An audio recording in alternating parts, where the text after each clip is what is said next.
एक छोटे से गांव में मोहन नाम का एक गरीब किसान रहता था। वो दिन रात खेतों में मेहनत करता, लेकिन फिर भी मुश्किल से अपने घर का खर्च चला पाता था। सुबह होते ही वो हल लेकर खेत में लग जाता, पसीने और चिंता के साथ अपनी जिंदगी को जैसे तैसे आगे बढ़ाता रहता। मोहन की पत्नी सरला एक सीधी साधी और समझदार महिला थी, जो हर हाल में घर संभालती थी। उसकी 2 बेटियां थीं। बड़ी बेटी गीता, जो समझदार और अच्छे स्वभाव की थी, और छोटी बेटी नीलम, जो चंचल और चालाक थी, लेकिन अपनी बड़ी बहन से बहुत ईर्ष्या करती थी। दोपहर का समय था। रसोई में सरला चूल्हे के पास बैठी खाना बना रही थी। गीता उसके पास आकर चुपचाप सब्जी काटने लगी। गीता बेटा, तुम हर काम इतनी लगन से करती हो, सच में तुमसे घर संभल जाता है।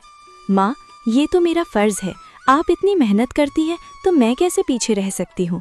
तुम्हारी यही बात मुझे सबसे अच्छी लगती है, शांत स्वभाव और समझदारी। इतना कहते कहते अचानक सरला को ध्यान आता है, अरे नीलम कहाँ है? सुबह से दिखी ही नहीं। नीलम, ओ नीलम! सरला जोर से आवाज लगाती है। कुछ पल सन्नाटा रहता है, फिर तेज कदमों की आवाज आती है। नीलम गुस्से और चिड़चिड़े अंदाज में रसोई में अंदर आती है। क्या है माँ, इतनी जोर जोर से क्यों बुला रही हैं? मैं कोई खाली नहीं बैठी थी। बात करने का ये तरीका है? मैं बस पूछ रही थी कि तुम कहाँ थीं। नीलम हंसते हुए तंज में, आपको मेरी क्या चिंता होगी, आपको तो बस आपकी आदर्श बेटी गीता की ही फिक्र रहती है। गीता, नीलम ऐसा मत बोलो। नीलम गुस्से में बीच में काटते हुए, आप चुप ही रहो दीदी, हर वक्त अच्छी बनने का नाटक मत किया करो। सबके सामने सीधी साधी बनती हो और सारी तारीफें भी तुम ही ले जाती हो। नीलम, बस करो नीलम, ये जलन तुम्हें गलत रास्ते पर ले जा रही है। हाँ, जलन है मुझे, क्योंकि मुझे हमेशा आप दोनों के बीच में छोटा और बेकार महसूस कराया जाता है। आप दोनों को तो बस एक दूसरे की अच्छाई ही दिखती है। दोपहर की तेज धूप खेतों पर चमक रही थी।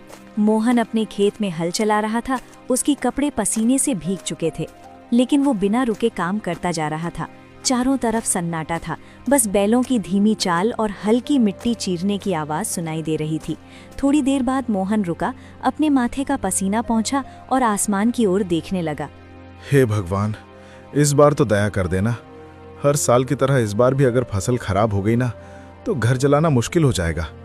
बच्चों की जिम्मेदारी है, घर का खर्च है, कब तक यूं ही जैसे तैसे चलता रहेगा। वो गहरी सांस लेकर फिर आसमान की ओर देखता है। बस भगवान, इस बार कोई मुसीबत मत आने देना। बारिश समय पर हो जाए, फसल अच्छी हो जाए, ताकि मेरे बच्चों को थोड़ा अच्छा जीवन दे सकूं। इतना कहकर वो फिर से काम करने लगता है। तभी दूर से कोई आवाज लगाता है, अरे मोहन! मोहन मुड़कर देखता है। उसका दोस्त रामलाल उसकी तरफ आ रहा होता है। क्या बात है भाई, आज तो बड़े सोच में डूबे हुए लग रहे हो। क्या बताऊं रामलाल, किसान की जिंदगी ही ऐसी है। मेहनत तो पूरी करते हैं, लेकिन सब कुछ ऊपर वाले के हाथ में होता है। बिल्कुल सही कहा तुमने। इस बार तो मौसम भी कुछ ठीक नहीं लग रहा, कभी ज्यादा धूप, कभी अचानक बादल। हाँ, बस यही डर लगा रहता है। अगर समय पर बारिश नहीं हुई तो सारी मेहनत बेकार चली जाएगी। लेकिन मेहनत करने वालों का साथ भगवान जरूर देता है। देखना, इस बार सब अच्छा होगा। थोड़ा माहौल हल्का होता है, फिर रामलाल मुस्कुराते हुए पूछता है, अच्छा छोड़ो ये सब, बताओ घर पे सब कैसे हैं? भाभी जी और तुम्हारी दोनों बेटियां कैसी हैं? सब ठीक हैं। सरला तो हमेशा की तरह घर संभाल रही है, और मेरी बड़ी बेटी गीता, वो तो बहुत समझदार हो गई है। घर के हर काम में हाथ बटाती है, कभी शिकायत नहीं करती। अरे वाह, ये तो बहुत अच्छी बात है। आजकल ऐसी लड़कियां कहाँ मिलती हैं। हाँ, लेकिन छोटी वाली नीलम, उसका स्वभाव थोड़ा अलग है, चंचल है और कभी कभी गुस्सा भी जल्दी आ जाता है। समझाने की कोशिश करता हूं, लेकिन उम्र भी तो ऐसी है। कोई बात नहीं मोहन, धीरे धीरे सब समझ आ जाता है। बच्चे हैं, समय के साथ सीख जाते हैं। बस यही उम्मीद है कि दोनों बेटियां सही रास्ते पर चलें और खुश रहें। बाकी भगवान की मर्जी। दोनों कुछ पल के लिए खेत की तरफ देखते हैं, फसल, मिट्टी और अपने संघर्ष भरे जीवन को। चलो भाई, हिम्मत मत हारना, सब ठीक होगा।